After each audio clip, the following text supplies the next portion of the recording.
2021년 1월 27일 새벽 설교 말씀입니다. 누가복음 9장 18절에서 27절까지 말씀, 나를 따라오려거든 이란 제목으로 새벽 말씀 보도록 하겠습니다. 우리는 어제 오병이어로 5,000명을 먹이신 그 말씀을 보았습니다. 이 사건은 사람들의 굶주림을 채워 배불리고자 행하신 예수님의 이적이었습니다. 그러나 이것은 예수님께서 이적을 행하신 의도의 전부도 아니고 가장 중요한 목적도 아니었습니다. 단순히 육적인 양식을 주어 육적 생명을 누리게 하시는 분이 아니라 그 이상의 근본적인 생명을 얻게 하시는 분이심을 드러내고자 행하신 일이었습니다. 예수님께서는 오병이어로 저들의 육적 허기를 채우기로 하셨으나 동시에 예수님은 이 이적에 더 깊은 뜻을 담아 전하고자 하셨는데요. 이 표적을 통하여서 무리들이 조금 전 예수님의 말씀으로 체험받던 영적 배부름이 진정 무엇인지 깨닫게 하시고, 또 예수님께서는 바로 이러한 영적 생명을 위한 양식을 주시는 분이심을, 그러니까 영생의 은혜를 베푸시는 분이심을 알리고자 하신 것입니다.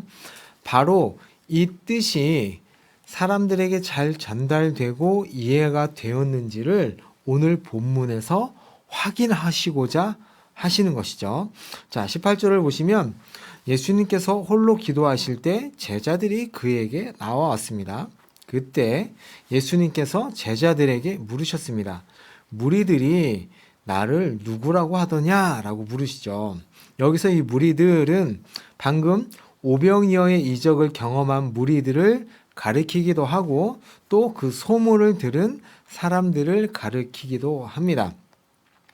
제자들이 대답하기를 예수님을 세례 요한이다, 엘리야다, 선지자 중 하나가 다시 살아났다라고 이제 제자들이 대답을 합니다. 여기서 사람들의 대답을 보면 예수님께서 오병이어의 기적을 행하기 전이나 행한 후나 예수님에 대한 생각이 별반 다르지 않다는 것을 저희가 볼 수 있습니다. 물론 예수님께서 오병이어를 통해 자신의 알리신 뜻을 알아차린 사람들도 있었습니다. 그러나 그 수가 그리 많지 않다는 것이죠. 자, 이제 백성들의 생각을 물으신 예수님께서 이제 제자들에게 물어봅니다. 야, 너희는 나를 누구라 생각하느냐? 라고 묻죠. 베드로가 이때 아주 유명한 대답을 하죠. 주는 그리스도시요 살아계신 하나님의 아들이시니이다. 이제 마태복음 16장 16절 말씀입니다. 여기서 이제 그리스도, 즉 메시아라는 것은 하나님께서 이스라엘에게 약속하신 그 구원자였습니다. 그 죄로 말미암아, 범죄로 말미암아 하나님의 저주와 심판으로 망한 이스라엘에게 그 심판과 저주에서 구원하실 자로 이스라엘의 유일한 소망으로 약속하신 그분이다라는 것이죠. 이제 베드로가 이 의미를 얼마나 깊이 이해하고 있었는지는 저희가 알 수는 없으나 이 제자들의 참된 믿음의 내용을 이제 확인하신 예수님께서는 이것을 엄히 경계하시면서 이 일을 아무에게도 말하지 말라고 이제 경고하십니다.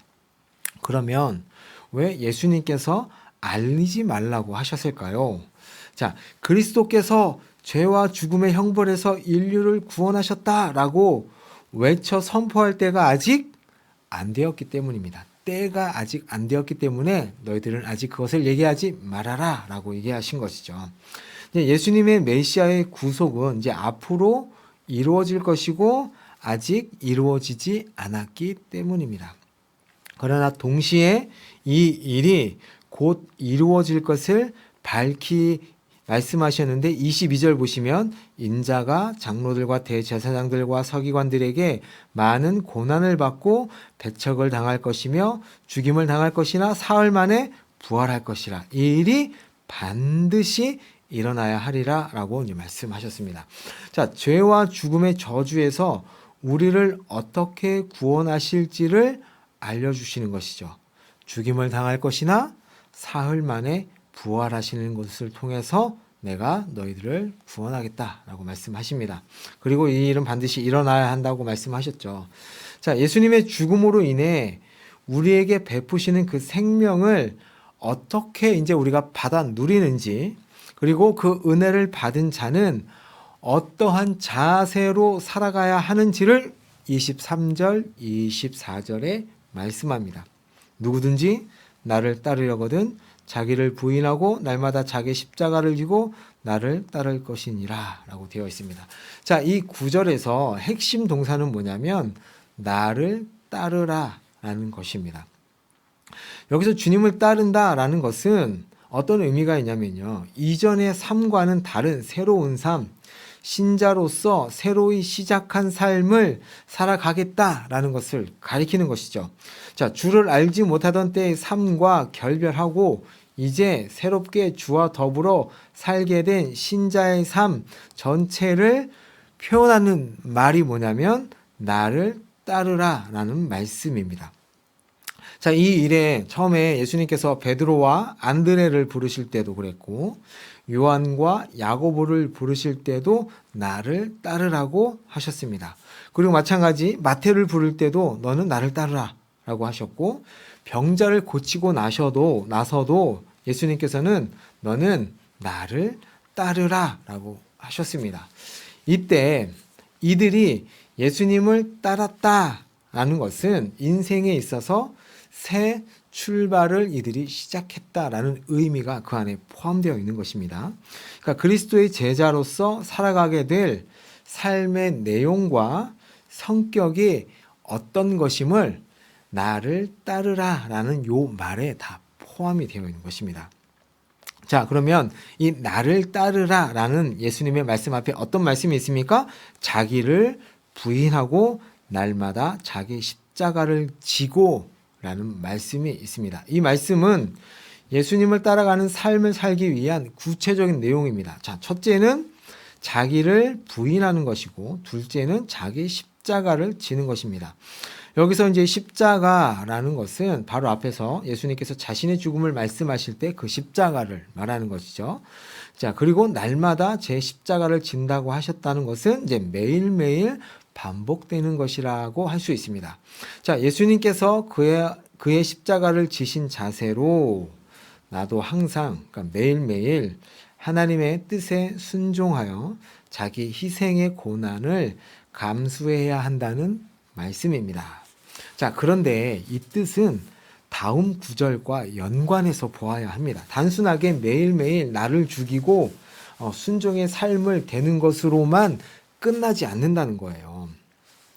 자, 24절 말씀 보면 누구든지 제 목숨을 구원하고자 하면 잃을 것이요 누구든지 나를 위하여 제 목숨을 잃으면 구원하리라 라고 되어 있습니다. 자, 주를 위하여 목숨을 잃으면 오히려 구원하리라는 이 말씀은 목숨을 아끼지 않고 모든 것을 주를 위해 희생하면 생명을 얻으리라 라는 뜻으로 오해해서는 안 됩니다.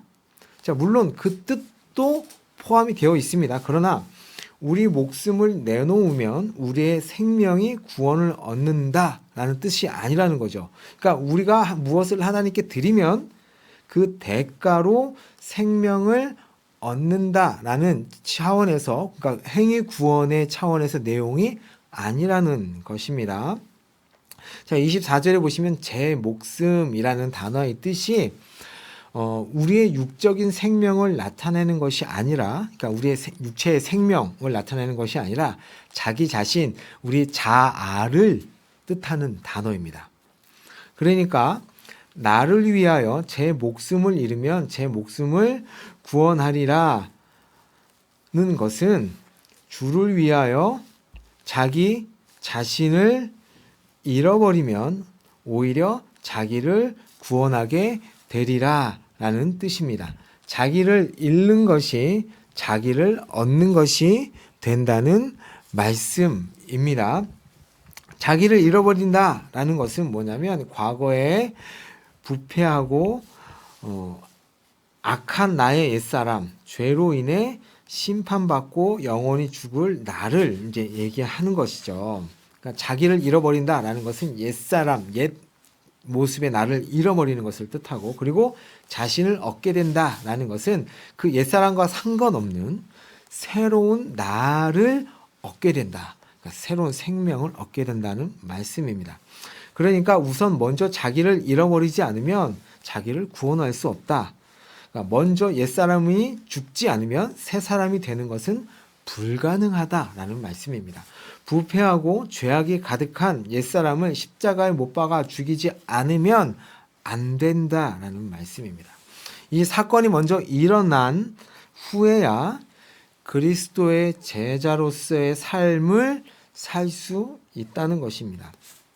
이 말씀은 단순히 나의 이기적인 욕심과 세상을 향한 욕망을 죽이는 것이 아니라 근본적으로 철저히 자기를 버리고 죽이는 자기 부인이 필요하다는 것이죠.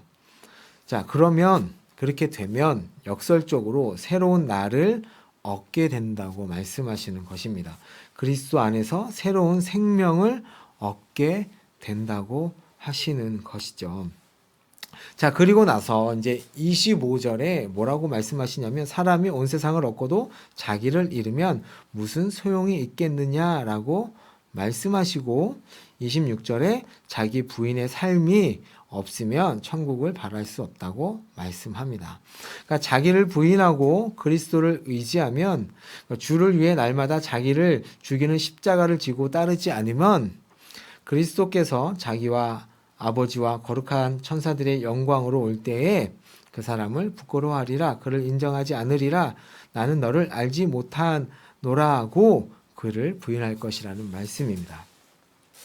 자, 하나님께서 주시는 은혜, 예수님의 그 십자가를 통해서 얻는 그 자기 부인의 은혜가 없으면 절대로 하나님 앞에서 그 영광을 누릴 수 없다는 말씀입니다. 자, 이제 27절을 보시면 여기 섰는 자들 중에 죽기 전에 천국의 영광과 권능으로 임하는 것을 경험할 사람이 있다고 하십니다. 그때가 이제 언제 정확하게 명확하게 밝혀지지는 않으셨습니다. 그런데 이 일은 재림 전에 있을 어떤 일이고요. 당시 살아있던 제자들이 죽기 전에 있을 일입니다. 그러니까 예수님께서 이 말씀을 하신 후부터 예수님이 다시 오시는 그 재림 전까지 천국의 영광과 권능이 확실히 드러난 사건은 자, 예수님께서 부활하시고 승천하신 후에 성령을 다시 우리에게 보내셔서 천국이 복음을 통하여 전파되게 하신 그 일입니다. 그렇죠? 이 영광, 천국의 영광과 권능이 확실히 드러난 사건이 그거밖에 없죠. 천국 복음이 이 땅 가운데 드러났을 때, 제자들을 통하여 전파됐을 때, 그때 일을 얘기하는 것입니다. 자, 여기서 또 여기 서 있는 사람 중에라는 것은 이 사람들은 모든 것을 버리고 주를 따라 나선 자들, 자기를 부인하고 주를 따르는 믿음의 사람들은 마지막 날이 이르기 전이라도 부활 승천하신 주께서 성령을 보내어 큰 영광과 능력으로 역사하시는 것을 보게 될 것이다 라고 이제 말씀하십니다. 자, 오늘 말씀을 이제 정리하면서 저희가 두 가지 질문을 한번 해봤으면 좋겠습니다. 하나는 예수님은 우리에게 어떤 분이십니까? 여러분은 예수님을 누구라 하십니까? 생명의 주로 고백하고 있으십니까? 아니면 우리의 육적인 생명을 연장해주는 다른 종교와 같이 그냥 선지자, 성인으로 보십니까? 또 하나의 질문은 나는 매일매일 나를 부인하는 십자가의 길을 정말 주님 앞에서 따라가고 있습니까? 옛 나의 자아를 부인하고 새롭게 하신 그 하나님의 은혜로 살아가고 있습니까? 두 가지 질문을 하시면서 오늘 하루도 하나님 앞에 살아가신 여러분 되시기를 예수님의 이름으로 축복합니다. 제가 기도하겠습니다. 하나님 아버지, 예수님께서 지신 십자가는 져도 되고 안 져도 되는 것이 아니라 꼭 지셔야만 했던 것이었습니다. 그 십자가를 통해서만 우리가 하나님의 자녀가 되고 새로운 생명을 얻을 수 있음을 다시 한번 깊이 새기게 하여 주옵소서. 그 십자가의 은혜를 받은 자로서 오늘도 옛적의 나를 부인하며 예수님 안에서 새롭게 하신 나로 살아가게 하여 주옵소서. 예수님의 이름으로 기도합니다. 아멘.